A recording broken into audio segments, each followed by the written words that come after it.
está Rafael Barajas, el querido Fisgón, el hombre que dirige el Instituto Nacional de Formación Política de Morena, un hombre importante en el proceso de transformación, proceso interno en el partido, y un hombre importante con sus opiniones en la vida política de nuestro país. Querido Rafael, ¿cómo estás? Te mando un abrazo.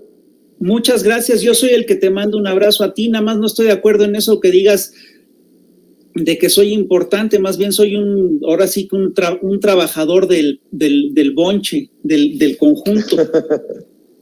No, claro que eres importante, y si no, pregúntale a los derechosos, a los odiadores de la 4T, cómo los haces chillar con tus cartones y con tus programas en Chamuco TV, con la compañía de otros moneros, mi querido Rafa. Oye, Rafa, pues acaba de terminar, bueno, no terminar en sí la sesión solemne, pero consumarse la presea Belisario Domínguez para Ifigenia Martínez, una histórica Ifigenia Martínez.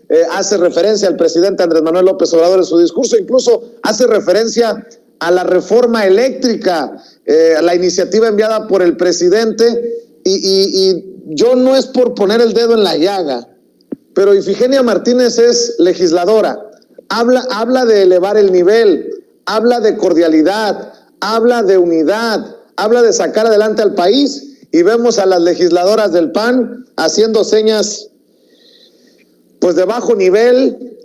Me quiero imaginar que Xóchitl Gálvez se refería al presidente Andrés Manuel López Obrador de que tuvo miedo al no asistir a la antigua sede del Senado de la República. No que sean más importantes que la galardonada, pero habla del nivel de esos que están legislando, entre otras cosas, los que están decidiendo esta iniciativa de reforma eléctrica que es trascendental para la transformación del país, Rafael.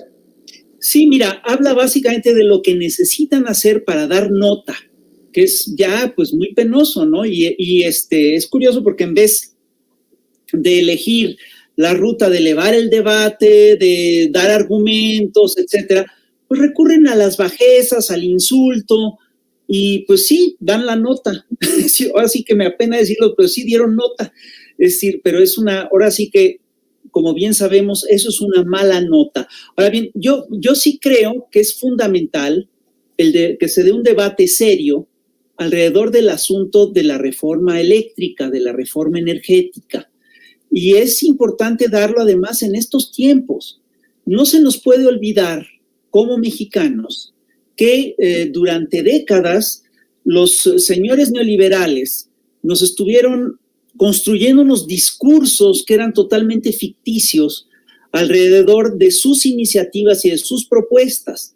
Por ejemplo, hicieron un esfuerzo enorme para convencernos de que convenía congelar los salarios. Hicieron un esfuerzo enorme para convencernos de que convenía darles todas las ventajas a los señores de las grandes empresas, que convenía no cobrarles impuestos.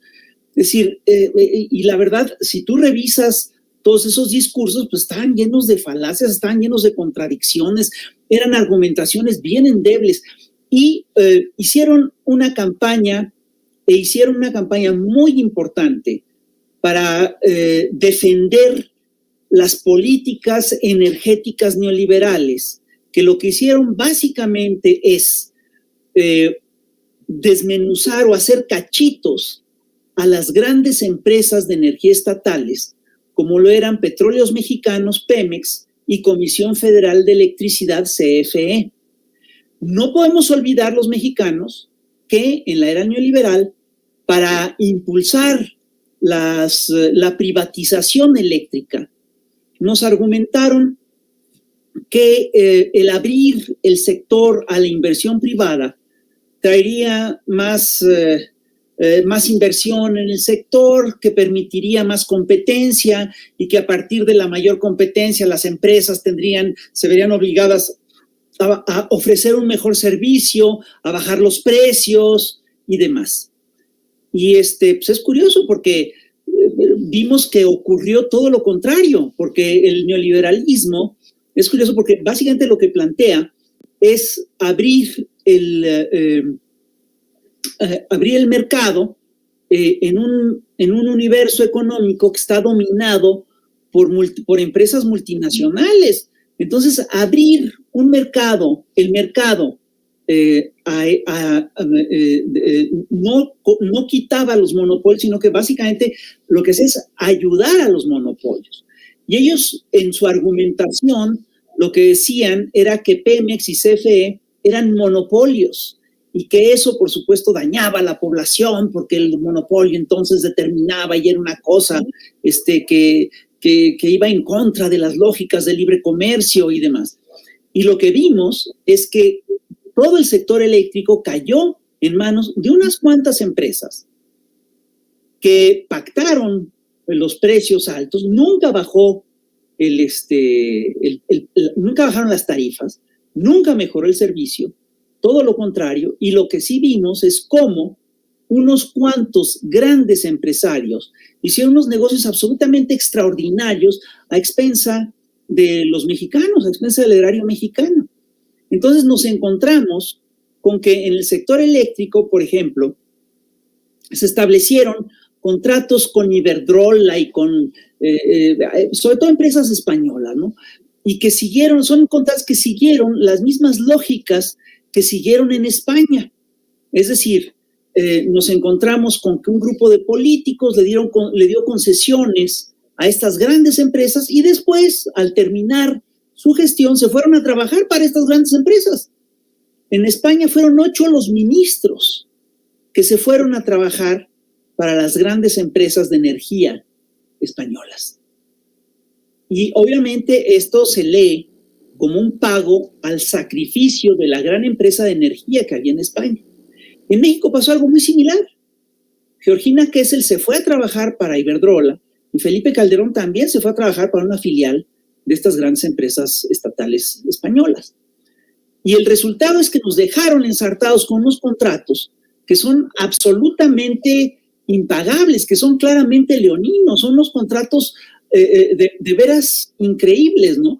Contratos que establecen, por ejemplo, que a pesar de que, es decir, contratos de gasoductos, con gasoductos que establecen que a pesar de que no se, de que la empresa no surta el gas, el Estado igual le tiene que pagar. Perdón, necesitamos acabar con esta barbarie, necesitamos acabar con estas atrocidades que se pactaron en la era neoliberal, necesitamos sanear las empresas eléctricas, la empresa eléctrica del Estado, y a mí me parece absolutamente indispensable que, pues que se apruebe esta reforma que ha propuesto Andrés Manuel. Es decir, lo que los neoliberales hacen ahora es que retoman su viejo discurso, dicen, es que esta iniciativa eléctrica es la iniciativa apagón, le apuesta a los hidrocarburos sucios, a las energías sucias, es una estrategia que lo que va a hacer es que va a afectar al consumidor. Es decir, nos están amenazando con lo que ocurrió por la reforma que ellos sí hicieron. Me parece de un cinismo increíble. Y la reforma de Andrés Manuel López Obrador, además, es una reforma que mira por la soberanía energética, ¿sí? Y que busca detener el saqueo de la nación que emprendieron los grandes grupos neoliberales. Entonces, no debemos de perder de vista que lo que se está haciendo es que se está recuperando la soberanía energética del país. Es decir, para que México no tenga que importar gasolinas, las gasolinas que ya consume, ahora se han rehabilitado 6 refinerías. Se compró la refinería de Deer Park y se está construyendo 2 Bocas. No podemos dejar de lado que también se está combatiendo esta otra forma perversa de privatización de la energía, que era el huachicol. Se está combatiendo el huachicol y se están haciendo grandes esfuerzos por acabar con los contratos leoninos que estaban saqueando Comisión Federal de Electricidad. Entonces, se está recuperando soberanía energética y prueba de ello es que en esta reforma se incluye también el cese a las concesiones de litio, que es un material estratégico para las nuevas tecnologías. Y la verdad es que es curioso porque las grandes empresas multinacionales lo que hacían es que se iban sobre concesiones mineras o de riquezas naturales como sopilotes, pero no invertían. Entonces, yo tengo entendido que se otorgaron 8 concesiones de explotación de litio, pero de esas 8 concesiones, solo una hizo algún tipo de inversión. Las demás básicamente no hicieron nada, especularon con el litio, especularon con los contratos. Entonces, lo que está planteando el observador es que, bueno, salvo esa empresa que sí hizo alguna inversión, las demás concesiones no se van, no pueden valer. Tiene toda la razón.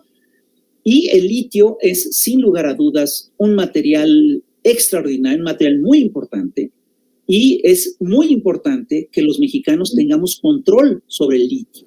Contra lo que dicen los economistas neoliberales, el que los países recuperen el control sobre su soberanía energética favorece a las naciones, permite, entre otras cosas, consolidar los estados nacionales, defenderlos de la voracidad de las multinacionales. No podemos olvidar que a principios de este año, en Texas, que es uno de los estados de la Unión Americana que liberaron totalmente su sector energético, en Texas hubo una nevada y eso puso en riesgo todo el suministro de energía en Texas y en el norte de México. Ese dato no lo debemos de olvidar nunca. Y fue gracias a Comisión Federal de Electricidad que se reanudó muy pronto el servicio en los estados norteños. Y tampoco debemos olvidar, es más, tenemos que tener muy presente lo que está ocurriendo ahorita en España, donde esas empresas, que son las que están defendiendo los señores del PAN, que fueron sus grandes socios, sus grandes aliados, ¿sí?, hicieron grandes especulaciones con con los procesos eléctricos y ahorita han llevado a España a un nivel histórico de tarifazos. Es decir, los españoles hoy tienen que pagar tarifas históricas por la luz, cosa que no está ocurriendo en México. Hace apenas unos días, la luz en España subió de golpe 25%, imagínate. Y eso es a eso quieren que vayamos los señores del Partido Acción Nacional. Y por supuesto que la aprobación de la reforma energética que plantea Andrés Manuel López Obrador tiene obstáculos en el camino. Se necesitan el bloque del partido en el gobierno, que está conformado por Morena, el Partido Verde, el PT, tiene la mayoría del Congreso, pero para aprobar esa reforma se necesitan 33 votos más. Y esto, por supuesto, implica que se va a tener que negociar, que se va a tener que llegar a acuerdos con los partidos, con el bloque de la oposición. Y lo que es muy interesante es ver cómo el Partido Revolucionario Institucional pues está jugando, como siempre, como lo ha hecho durante mucho tiempo, a ser el partido bisagra. Y yo sí calculo que va a tratar de vender su amor al mejor postor. Va a tratar de sacarle lo más posible a esta negociación. Sin embargo, yo sí creo que están metidos en un atolladero muy serio, porque en esta elección pasada, el PRI fue en alianza con el PRD y con el Partido Acción Nacional. Y si revisamos cómo le fue al PRI en esa alianza, vamos a ver que le fue muy mal. El PRI perdió prácticamente todos los estados en los que gobernaba. Aquí, y sí le ayudó al Partido Acción Nacional a ganar alcaldías en la Ciudad de México y a conservar sus gobernaturas. Pero yo sí creo que ahorita los miembros del Partido Revolucionario Institucional tienen que revisar cuál va a ser su actuación en los próximos meses.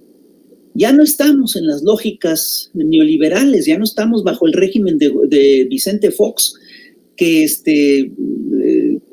tuvo que negociar con el PRI para negociar para lograr su supervivencia. Sin lugar a dudas, la situación actual es muy, muy distinta. Entonces, pues vamos a ver qué ocurre en las próximas semanas, en los próximos meses. Yo tengo la impresión de que el PRI, es decir, si yo fuera, bueno, yo nunca iba a decir una barbaridad, no quise decir eso, pero yo sí creo que el PRI va a tener que revisar cuál es su postura ante la reforma energética. Y aquí lo dejaría, perdón. Oye, Rafa, ¿y en casa cómo están las cosas? Porque mientras muchos podemos incluso pensar en el desmoronamiento de la alianza de Claudio X González, el PRI-PAN-RD, ¿cómo va el proceso interno en Morena que no está ajeno a jaloneos, a coscorrones y a piquete de ojo? Pues mira, así está. Es decir, el Movimiento de Regeneración Nacional es un movimiento plural, es un movimiento en el que hay democracia y por lo tanto hay diversos grupos, diversas corrientes, diversas formas de pensamiento. Es decir, incluso está prohibido por estatuto hacer grupos políticos adentro de Morena. Esto fue siguiendo, es decir, atendiendo a lo que pasó en el PRD, ¿no? Y sin embargo, pues es un hecho que, pues obviamente hay jaloneos, hay estirones y demás. Sin embargo, yo estoy convencido de que el Movimiento de Regeneración Nacional va a salir adelante y va a salir adelante fortalecido. Yo creo que tenemos que apostarle a la legalidad, a la democracia interna y tenemos también que apostarle al diálogo y a la construcción de consensos. Tenemos que buscar hacer política. No se nos olvide, Vicente, que el Movimiento de Regeneración Nacional, Morena, es un fenómeno político totalmente atípico. Es un freak. Morena se constituyó como asociación civil en noviembre del 2012, obtuvo su registro como partido político el 9 de julio del 2014 y ganó las elecciones presidenciales en 2018 y hace unas semanas, o hace un poco más de un mes, el 6 de junio pasado, ganó 11 de las 15 gobernaturas en juego, más la mayoría en la Cámara de Diputados y en las cámaras locales. Si nosotros comparáramos el crecimiento de Morena con el crecimiento de un niño, yo te diría, bueno, es un niño de 9 años que tiene 8 metros de altura. Es decir, esto quiere decir que sí tiene problemas de crecimiento. Porque además una de las cosas que ocurrieron cuando Morena ganó la presidencia de la República es que sus principales cuadros se fueron al gobierno. Entre otras cosas, su dirigente histórico, Andrés Manuel López Obrador, pues llegó a la presidencia de la República. Y al mismo tiempo, muchos de sus grandes, digamos, de sus operadores más eficaces, de sus teóricos más brillantes, de sus políticos más prominentes, se fueron al gobierno. Entonces, sí, tenemos, Morena tiene que hacerse, primero que entender cuáles son sus fortalezas y cuáles son sus fragilidades. Y tiene que buscar una salida lógica y consensada a este proceso. Las fortalezas son enormes y las debilidades también son muy serias, ¿no? Entre las fortalezas, lo que tenemos es que, bueno, tenemos el Ejecutivo, gobernamos la Cámara Alta y la Cámara Baja, tenemos la mayoría de las gobernaturas. Sin embargo, tenemos que entender que tener todo esto no es tener el poder. El poder es un entramado complejo y el entramado complejo implica que Morena tiene que negociar con poderes regionales, tiene que negociar con poderes fácticos, es decir, tiene enfrente a poderes delincuenciales, tiene que negociar, entre otras, bueno, no negociar, porque tiene enfrente, tiene que resolver los conflictos que le plantea el estar tan enfrentado con el cuarto poder, con el poder mediático. Y por supuesto, oye, Rafa, el más fuerte de los poderes fácticos es el del dinero, perdón. Oye, Rafa, déjame preguntarte, ¿hay peligro de ruptura? ¿Ya hay ruptura al interior de Morena? He leído a John Ackerman muy duro contra muchos de ustedes. He visto declaraciones de Ricardo Monreal también para el periódico El País y se empiezan a mover y a tronar cosas al interior de Morena. ¿Hay peligro de ruptura o ya hay ruptura al interior de Morena? Mira, yo no creo ni siquiera que haya peligro de ruptura. Yo creo que lo que hay es un debate fuerte, es un debate de ideas además. Y eso me parece que está alejado de las lógicas de la ruptura. Bueno, yo estoy convencido, entre otras cosas, de que Morena, pues sí tiene que hacer un trabajo diplomático serio al interior, es decir, se tiene que trabajar con la militancia, se tiene que trabajar a muchos niveles. Yo, de veras, el peligro de ruptura no lo veo. Es decir, sí, Ricardo Monreal dio una entrevista en El País, que lo que yo creo que hace es tensar la cuerda y las relaciones de él con Morena, pero en esa misma entrevista él termina diciendo, bueno, pero al final de cuentas, quede quien quede, yo tengo vínculos, tal. Sí, Morena no debe de aceptar, eso sí, que haya presiones o que haya, y el presidente menos, pues, ¿no? Que se tense así la cuerda. Yo creo que al propio Ricardo Monreal no le conviene tensar así la cuerda. Yo creo que él tiene que replantear su trato con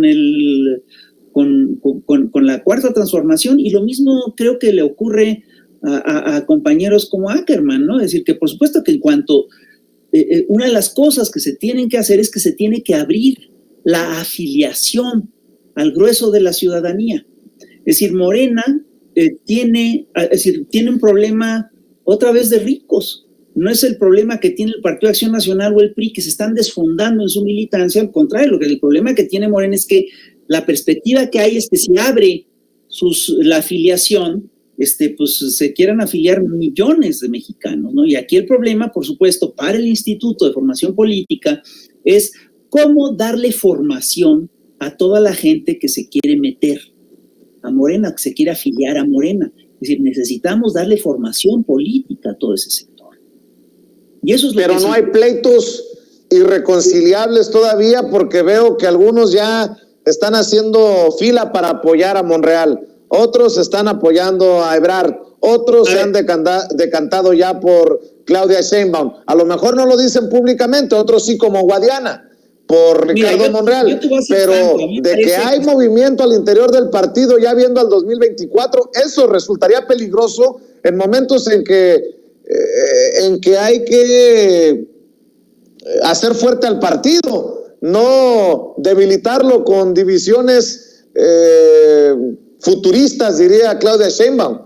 Estoy totalmente de acuerdo contigo y con Claudia Sheinbaum. A mí me parece que todos esos tironeos pues son es decir, están fuera del lugar. Es decir, estamos en el tercer año del gobierno de López Obrador. Y lo que hay que hacer es fortalecer el proceso de transformación. Y vienen tareas que son realmente muy importantes. Y yo sí estoy convencido de que tenemos que unificarnos para sacar adelante esas tareas. Las tareas son muy claras. La primera tarea es que estamos obligados a defender los triunfos electorales. Y esto implica, entre otras cosas, hacer gobiernos eficientes.